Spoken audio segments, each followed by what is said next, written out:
everybody. Good to So see you. this means Yes, good morning. I haven't seen you in a while. We're back on the porch, as you know. I'm Dave Espinosa, And I'm Craig. and we have a nice guest here with us today, Victoria. We're excited about her. And I'm going to let Victoria introduce herself. Give us a little background. Tell us who you are a bit before we get into any conversation. Okay, Victoria? my my name is Victoria Lee Williams, but you can just call me Victoria. Um, I've spent most of my life on stage. I'm a classically trained theater actor across the United States because I'm also a military brat, and I've traveled a lot in the United States. And but I've also done film work. I love both. I believe I actually love both equally. I've thought about it a lot, but I will say this. In my opinion, theater is the boot camp of acting.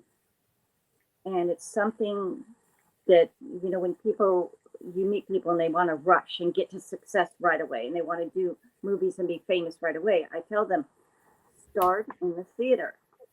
And a really good way to do that, if they don't want to take the time to get their education and their formal training, is there's these wonderful programs they have at the theater departments and at the community college theater departments.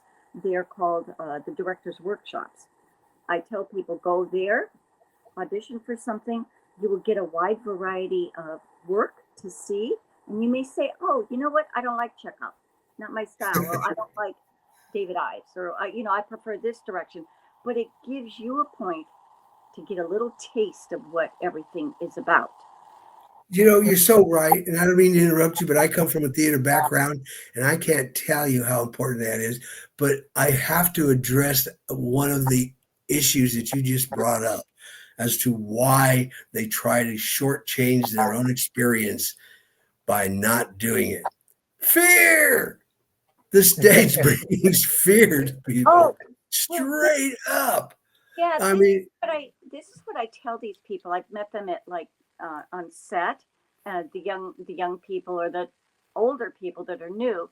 I've met them on a set through different films, the independent films and whatever, and the workshops and stuff. And I said the good thing about it, if you do these directors workshops, is it's a small stage and you don't have to memorize a monologue. You just go in and you read from the script for the directors, all the student directors. And I said, guess what? Even more than your fear is their fear because they are learning how to be a director. So they don't even know as much as you know. So that can take that fear off of the person. It's so important to do that. And guess who encouraged me to get my formal training? who? College, to go to the university. Guess who did that? Who? Robin Williams. Wow. Yeah. I am. I'm so I'd already been in theater and on stage in four different states across the United States my entire life. But I met him through a fluke. I was invited. I had friends in the rock band Jefferson Starship, and they were closing down the house in San Francisco, the Jefferson Airplane House, near the Painted Ladies. And so I got invited to the closing party there. And Mickey Thomas was a friend of mine, and he went out to go to 7-Eleven to get some more beer, and he came back with Robin Williams. I had a chance to sit down with him just for a few minutes and talk, and he recommended I go to his alumni College of Marin. He strongly recommended that. He also strongly recommended that I go further too. He goes, because I can tell that you have what it takes to study and learn further. Good for you. Oh, I did that. And then I graduated, I went to state. Then I went back to COM again with my daughter, and we were in the theater program doing more things and doing a lot of the directors' workshops, helping the young directors out, but also learning more about other playwrights and original plays. And One year I won an award, an acting award, and the Robin Williams Scholarship. So I used that money to purchase a Kenmore washer and dryer. And I wrote Robin and thanked him. And I said, you know what I'm going to do? Every time I'm in a theater play for a theater company, whether it's equity or non-equity, I will offer to do the laundry in your name in my washer and dryer. And I'm still doing that today. I'm honoring my promise to him. Do you think there was an ulterior motive? He was just trying to get you to clean up your act? No, no. It, it was good to meet him and talk with him. And I only approached him. He had been sitting by himself in one of the many rooms in that mansion, with a lot of the velvet paintings on the wall and stuff. And he was sitting there and he looked kind of like quiet, not sad, but quiet. So I just went up and I said, hi, can I talk to you for a second? And he lit up and he said, sure. So that's why I approached him. I didn't want to, I don't usually approach people. I live in Marin County and there's so many renowned people in this county. A lot of them are rock and rollers. So what do you do now, Victoria? What are you into right now? What's going on? I'm still, I just tried to audition for another season, my second season with Marin Shakespeare. But oh my God, the list filled up like in 5 seconds. And I got on the wait list and I didn't make it. And I was so bummed because I really want to work with M. Graham Smith and the new French director. She's doing A Midsummer Night's Dream. I've done that twice. I want to do that again. But Marin Shakespeare Company is a wonderful company to work with. And they have a student program too. But a lot of theater up in that area, no doubt. Yeah, a beautiful area. The Shakespeare festivals, etc. You know, it was like trying to sign your kid up for swimming lessons. In 5 seconds, the list was full. So I haven't done theater, I think, since 2016, but I have done some film work since then. But what happened was, I started getting skin cancer in my face in 2013. So in 2014, I've had so many surgeries and treatments and stuff. And you kind of like, at the time, I was the principal in a short film, Lily Pearl's Hat. And you can't do anything to change your looks in the middle of a production. So you have to wait till afterwards. So I did, and I've started the treatment, and it's ongoing. I have 2 kinds, squamous and basal, and you have to be stubborn about it. The best medicine, of course, is not covered. So I have to use the next best medicine. And I have a good doctor, a good team working with me. But that kind of set me back from doing film work for a while. And then we had COVID. So I did do a couple of readings of plays with other actors, which was great to do on Zoom, and it was just great. We read some new material and stuff that people would find, but I'm like aching to get back to it, you know? Oh, I hear you. Yeah, it's you're an artist. It's screaming in you no matter what. It needs satiating. There's no doubt. And yeah. and so then during COVID too, my daughter had a baby, and so I'm helping. Are you a new grandma? Well, no, I'm a Nene. Nene, like the Canadian goose. That's my name, Nene. Because in my mind, I'm not old enough to be a grandma. I actually worked on a Japanese TV show where they requested grandma, and they cast me and sent me. The director looks at me and he goes, okay, thank you. I got paid, but yeah, I don't look like a grandma. And I'm a behavioral one. But back to the theater stuff and what you were talking about, the business is the business is what wears us all down. I don't want to have to do it. I just want to pick up the words and bring them to life. And I've done this so much that I know that my vision isn't always what the director sees. And I know that for a fact because when I'm not cast in something, I will go back and watch it. And 9 times out of 10, they were right. I wasn't appropriate for that.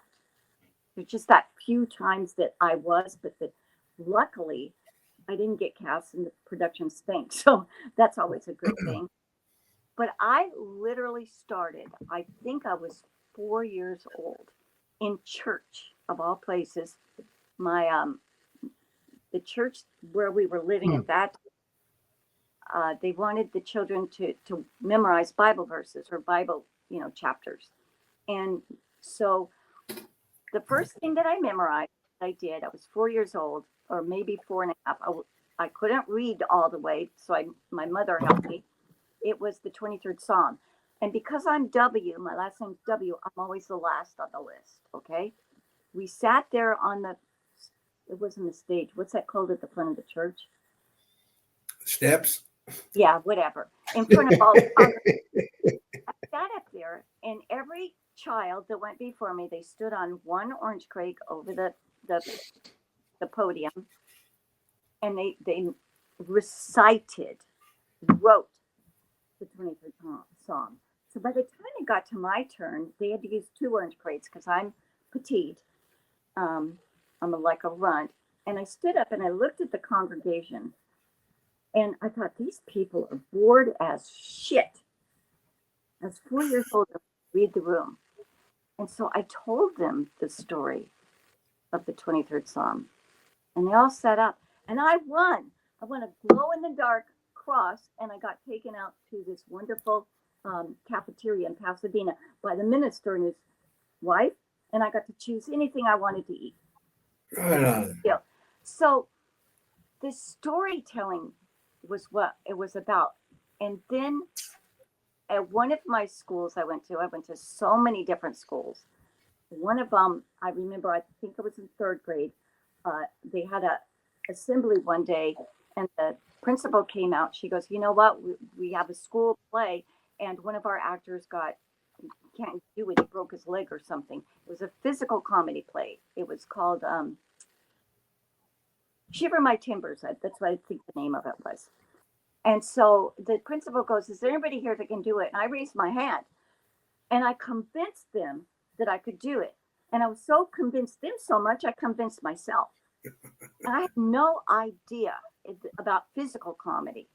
And so I just asked the director to show me what to do. And I did it. I played the role of Greasy Spoon, the cook. Well, at the end of the school year, they had an assembly. And at the assembly, they were giving out awards. And I got an award. And when they called out my name, the whole student body yelled out Greasy Spoon. And that's when I knew I was going to be an actor. That moment. I'm sorry to hear that.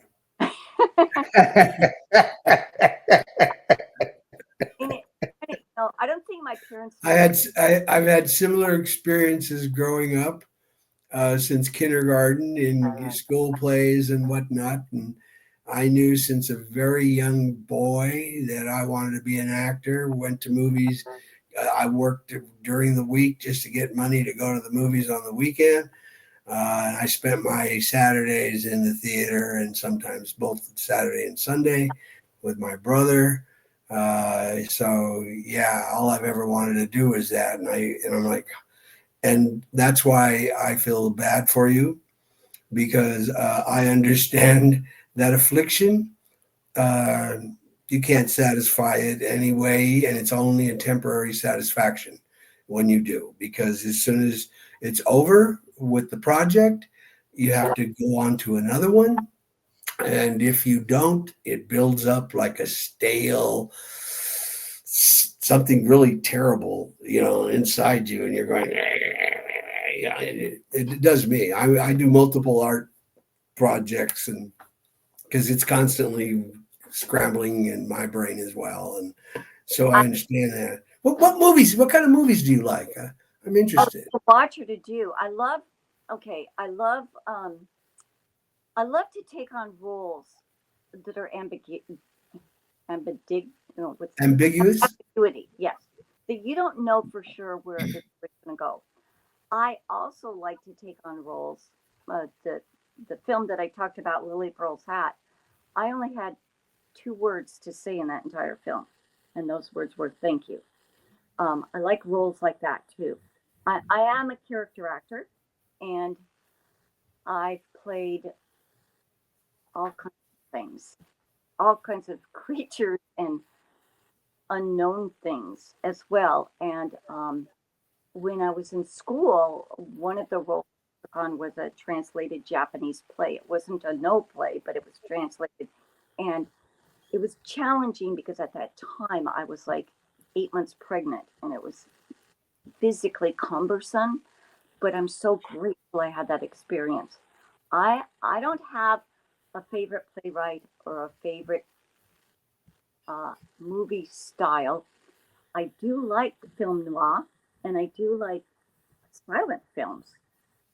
Um, but I also I like stuff.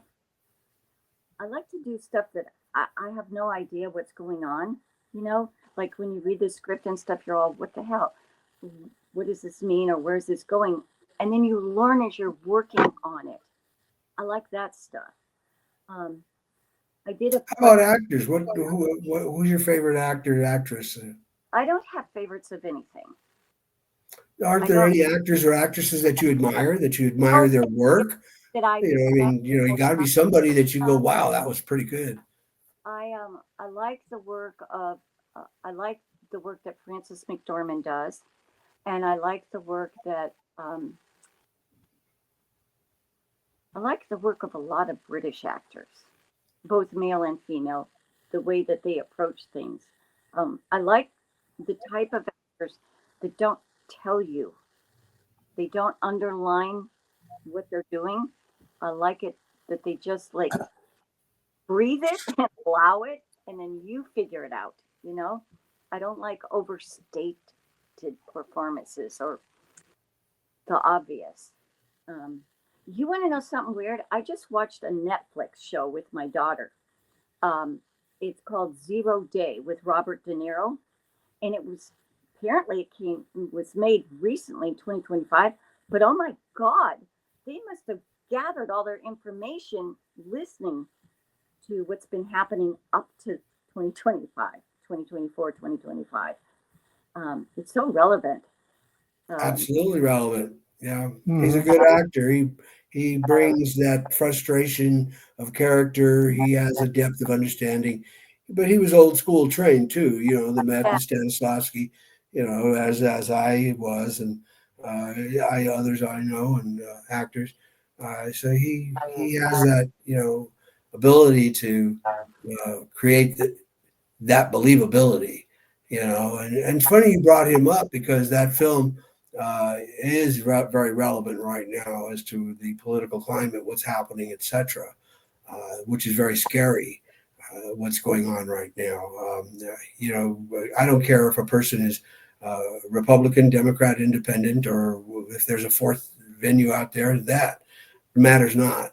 What's happening is affecting everybody yeah. across the board And because they're trying to dismantle the government and in they're a nutshell. It's a trying. coup, in my opinion. I think they're trying to dismantle the country. Absolutely, the government. Absolutely, Just absolutely. it's I have voted for every party. And when I first was able to vote, I registered as an independent. I was living in back east. No, maybe I don't. God, I can't remember exactly where, but I do know I volunteered with the Independent Party, just doing phone calling and stuff. At that time, I was living in Connecticut, and we went down to New York to do it. A bunch of us, but I voted for every party, and often voted mixed up and down the ticket as well. Um, Being an independent, I changed that in 2016, and I registered as a Democrat. Um, but I wouldn't go so far as to change it to a Republican if I thought my vote would count to get out the asshole. I know we're live, so I can't use my potty mouth. Um, I would have done that. You know, the thing is, to me, it's not about politics. It's about character or lack thereof, integrity, and their life of their life of service to others. You cannot be a leader cannot be a leader, a true leader, if you haven't done service for others, some kind of service, some kind of, I'm not Well, military, I'm you're, not anything. but you're speaking of two things I know. and that conflict of themselves. One, when you speak about government and we talk about that, we naturally speak of politics. But politics, when we speak of politics, I think the definition lacks at times as to what exactly we're referring to when we say, oh, it's political, it's about politics. Mhm. Politics is about the distribution of goods and services, money. That's what it's about. All of politics is based upon how much money there is, who's going to get it, and for what. And that's what all the lobbying and everything and the representation by the senators and the congressmen and the local people, that's what all that's about, the distribution of goods and services. So everything is about politics, just as a general term. Okay. But on the other hand, what you're referring to is a government of the people, by the people, for the people, which is Yeah. a constitutional I don't want to say philosophy, but it is philosophically embedded in our understanding of this America and the Constitution. So when we look at a constitutional understanding of what this country is about, it is not a capitalist constitution. You see, right now we have a conflict between capitalism and constitutionalism. Constitutionalism is of the people, for the people, by the people. Capitalism is not. It's of the me, for the me, by the me. Oh, at the sufferance of perhaps maybe you. I'm Yeah. not a true capitalist at all. I'm a social capitalist. I believe that there's programs that should be instituted by our Mhm. government. The money that's being taxed is for us. It's for everybody. It's for our roads, our services, our infrastructure. It's for everything that we do. That all of these billionaires share as well. But they pay no taxes into it. That's the problem. And what's happening right now is they're trying to give them a incredible super tax cut again and keep in place the ones that the orange Dumbo put into place last time, So which is at the sufferance of everybody else. see, that could be, call me crazy, but that could be another genetic flaw. The inability, the inability to actually think beyond your own needs, or not needs, beyond your own desires. You know what? I'm going to give you an example of something. I have, I know people that are wealthy, well off, and Oh yeah, me too. I know people that are not, um, and I know people that are more poverty stricken than I am. Um, but this one lady, I know, a good lady. She's a good cat care person. She takes good care of animals. She feeds squirrels. She's a good. But she was complaining to me one day about the fact that her husband was retiring, so that they were going to have to sell their yacht. I swear to God, and that she was going to learn how to. And so I just, I stopped and I said to her, I said the lady's name. I said, listen to me very carefully. For you to complain to me about money is as ridiculous as it would be for me to complain to a blind man that I had to get reading glasses. And so she stopped Great compla- analogy. she stopped complaining to me about money because I literally had to raise a child alone. No help, no car. I was displaced, homeless. I had there were times when I went to bed hungry. My child didn't, but I did. So you don't talk to me about complaining about money. Number one. Number two, then what happened after I said that? I got home and I started thinking about it. And I thought, well, wait a minute, Victoria. What about if you were one of these few people who never, ever, ever, ever had to worry about anything, who was born into money, who has money all their life, who's never had to make a choice about giving up something, who's never had to do that? What if you were one of them? How would you feel if you had to give something up? And I don't abhor rich people. I abhor greed.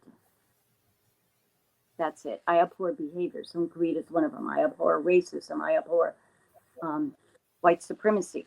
But I just thought about that, and I thought that's a different kind of struggle. If you've never had to give anything up, if you've never lost anything, that's a different kind of struggle. Similar to the struggle of losing a child. Reminds me of the movie Overboard, one of my favorite comedies. Okay, it's just a great film with Goldie Hawn. You know, she definitely represents that you're talking about, the extreme privileged. When you do the sufferance of your status, if all you've ever known is that, and you're right, till you walk the shoes of the other, you cannot understand the pain that foot suffering. So I That's get it, right. but at the same time, woe those who have and don't take pity on those who don't. Exactly. Who can walk by the hungry man and not feed him. So I mean, come this on.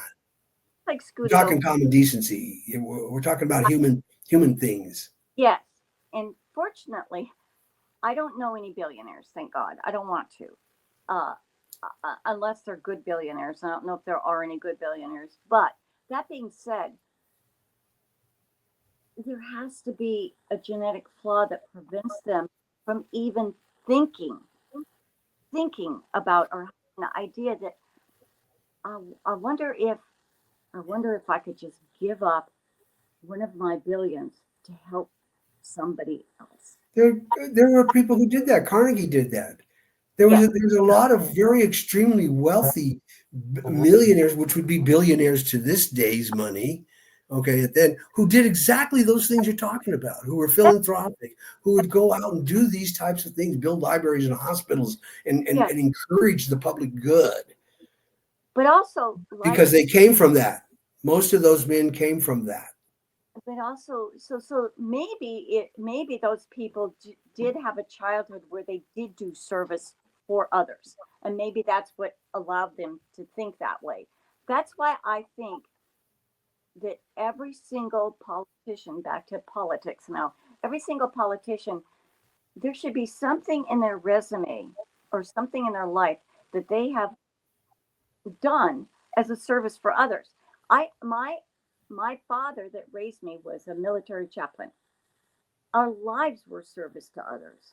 We weren't like the rich people that make you pay them to pray for you. The rich people that don't let the flood victims come into their sanctuary. We weren't like that. We were traditional minister families that every day your life was service for others. He went to Vietnam twice, and he helped the men that were struggling, and the Vietnamese people too that were struggling. He It's just a life of service. My life was raised that way, my young childhood, and so I think you could be a better politician if you had Well, Jimmy Carter is an example of what you're talking about. exactly. Right. He was that before he became a politician. He was that while he was a politician, and he was that after he was a And politician. what his good program did, what the program did was it allowed others to be a part of it as well. He didn't just say, "Well, I'm going to buy a library," which is good, or "I'm going to give money." He started like the But, ground up. but you see what I don't think it's you've mentioned genetics defects a few times. I think I could teach a dog to salivate at the ring of a bell. So I mean, Pavlov's dog and the training behind that. And I think that's really what we're talking about. If I told you from day one when you were born that you were better than everybody on this planet and everybody that was That's darker than right. you was your enemy and was going to hurt you and try to take what you have from you, and I isolated you and I kept you to that thought, you'd grow up exactly like that. And that's exactly what you would think.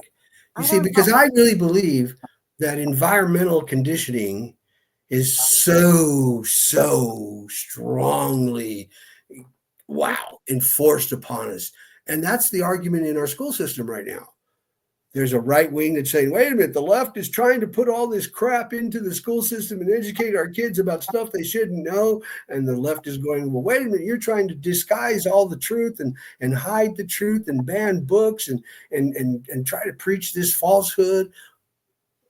So, it gets back to this. It is environment too, but I also think it's inside you. This is why I'm going to explain something to you. One of the many things that I've noticed through my life. I'm different than my siblings and my family in the way that I was raised. So am I. I'm different. But when I was maybe it was third grade again, maybe it's fourth grade, I went to a slumber party. And see, it was always good to get away from my family because I wasn't happy in my family. There was abuse going on, physical abuse and anger and fighting. But I like loved going to slumber parties because I could be away. But I was at a slumber party. I was very young. It wasn't junior high, so it was in between grade school and junior high. That right before that time. The girls at the slumber party put on a record. It was a Beatles song, and the girl that had the party, played the Beatles song, and she started like crying and screaming and stuff, and she wanted everybody else to cry and scream and stuff with the record and everybody, and she got adamant that she cried and screamed, and she was like forcing these people, and they all went along, these girls, and I wasn't going to have anything to do about it. It's not that I didn't like the You're song. not a fan. It's not that I didn't like the song or I wasn't a fan. It was that I didn't like her pushing somebody to overreact about something and have that control. And I went into the bathroom, and so I told the girl's mother that I was sick and then to call my parents and get me home. Well, my dad was flabbergasted. He's all, what did you do? And I told him, I said, well, I lied. Is God going to punish me? He said, no, that's not how God works. He goes, what did you lie about? I said, a woman with diarrhea. And so he said, well, why didn't you want to be there? And I told him what happened. My dad was quiet all the way home. And I don't know whether he was proud of my ability to not follow the crowd in that moment and to stand firm that I didn't need to be pushed into screaming and crying and stuff, or if he was worried that he was no longer going to have control over me. Because in the olden days, the parents had control over the children. How old are you? I'm going to be 72 in April. Craig's just turned 70. So, when you start talking about old, I'm going, wait a minute. Wait, let's get the age straight here. Yeah, but can we just I told SAG when I joined, I said, can you just not let anybody know my real age? And they said, no, we just do that so that you're entitled to the benefits that you can get when you reach certain age. Well, I was a hippie. I'm down to your age, yes. Yeah, I've been around. I've been around, I've seen a few things. It's just I haven't been. I'm sorry to do this to you, but unfortunately, we are running down to our hours. We've gone over a few minutes here, and what we want to do is we want to have you back again. Okay. I think you make an interesting guest. You have a lot of great stories and insights into what's going on. I'd like to hear your political positions next time. We're going to be having other guests on who are going to be doing the same thing. The reason why Victoria Williams is a guest in the first place is because her and I and Craig, we share the same information on Facebook about our political positions. We have the same, I would say, perspectives on what's going on, and everybody who knows Craig and I knows how we feel about what's going on. So we won't beat up any more of that. As you folks know out there, we make films. We have 4 films out right now on various platforms. Craig, if you could please remind us where those are at, that'd be great. They're on Tubi, Freevee, Plex, Fossum, and YouTube. Awesome. If you can watch them, that'd be great. They're free to watch. And we greatly appreciated The Evil Down the Street, Love and Quarantine, Demon Fighter, and The Crumbs. We greatly appreciate it. Leave a comment if you like the film. Even if you don't like the film, say you don't like the film. I can take it. No. I can't. Okay. I can't. So just lie straight up. There you go. Or There you go. like Again, Victoria, thank you. If you'd like to finish up here, Victoria, tell us something. Robin That'd be Hood great. writes, if you give me the bad news in a good way, it won't seem so bad. Remember? There you Yeah. go. Appreciate it. What's Right the- on. Behind you? What's the poster behind you with the cross? Oh, that's let me get out of the way here. Let's see. Oh, I'm going the wrong way, aren't I? Here, let me You're just still stand going to be up. in the way. Let me move my chair. It's Demon Fighter, actually. Okay. That's the poster for Demon Fighter. I was about to put it on the wall. Yeah, it's the poster for Demon Fighter. And it's an interesting film.